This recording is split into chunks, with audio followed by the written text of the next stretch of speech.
to Dokona School. What made you move here? Is there a particular reason? Please answer in English. If you can't, you have to run around the field. Episode selanjutnya. Pak Kona? Oh, very good question, Gina. You said to teach in Oxford, yeah? Oxford, in England. But I moved here because I miss the food. Nasi goreng, sambal, and of course, kerupuk. England has fish and chips, but it's not spicy. No flavor, you know? Suasana kelas riuh rendah tertawa kecil. Gina, wah, keren juga ya dari Oxford. Pak Kona, yes, but now I teach at Dokona School because I believe smart students like you all can make Indonesia proud. Also, Pak Peot promised me free keripik every week. Kelas kembali riuh tertawa. Pak Peot, masuk kelas lagi, kaget siapa yang bawa-bawa nama gua? Kona, lu janjiin apa ke anak-anak? Pak Kona, no, I say you promised me keripik. I promote your brand, keripik Peot, remember? Pak Peot, ya elah, gua belum produksi aja lu udah endorse duluan. Bener-bener nih bule. Pak Dot, muncul dari pintu Peot. Kona, jangan bikin kelas kayak pasar malam dong. Ini sekolah. Pak Peot, waduh, ketahuan, ya udah anak-anak, mulai minggu depan kita belajar ekonomi lewat praktik beneran. Kalian semua bikin produk, jualan, dan belajar ngatur duit. Setuju? Murid serempak, setuju. Pak Kona, and in English class, you will present your product in English. Practice your speaking, marketing, and business English. Understand? Murid, understand, share. Bel sekolah berbunyi, suara gaduh anak-anak keluar kelas. Pak Dot, menghela napas kayaknya sekolah ini makin aneh sejak kalian berdua datang. Pak Peot, justru jadi hidup, Dot. Dulu sekolah ini kayak kuburan. Pak Kona, yes, this school is now very lively. Next week I teach them how to debate like in Oxford. Pak Dot, yah terserahlah. Asal jangan ngajarin anak-anak buat jual NFT lagi ya. Pak Peot dan Pak Kona, deal. Musik naik, fade out. Situasi ini menggambarkan suasana sekolah yang sangat nyeleneh tapi tetap penuh warna.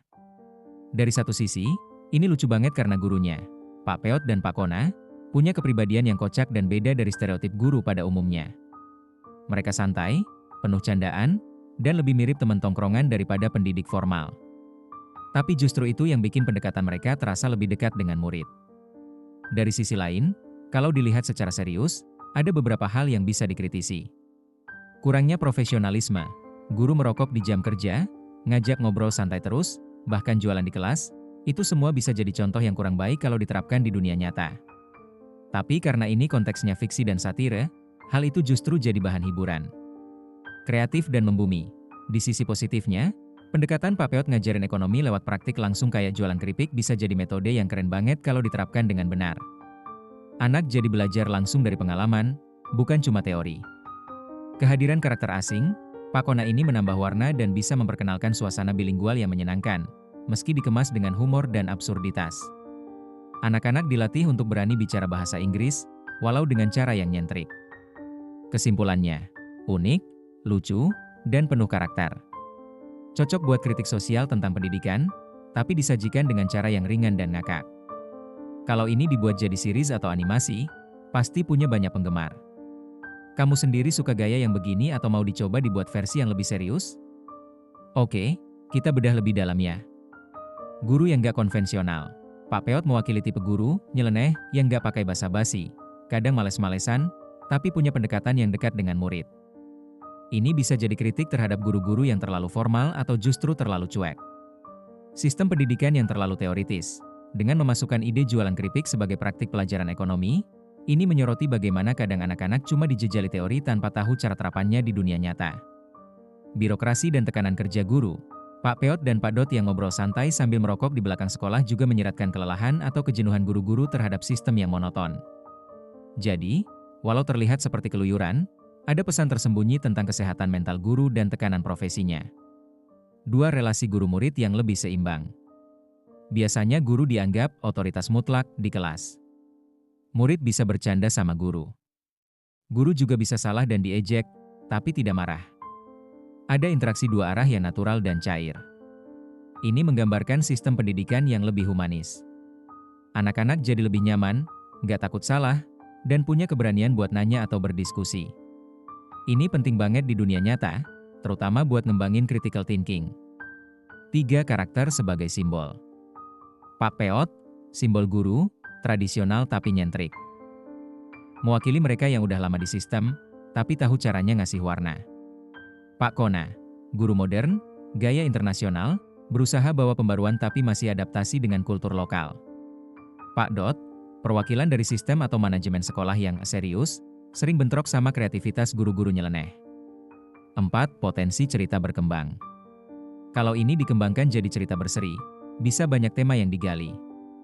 Tantangan guru baru dalam beradaptasi. Persaingan bisnis antar murid, keripik versus donat misalnya. Konflik lucu antara sistem lama dan metode baru. Drama personal guru, kayak kisah masa lalu Pak Peot atau rahasia Pak Kona.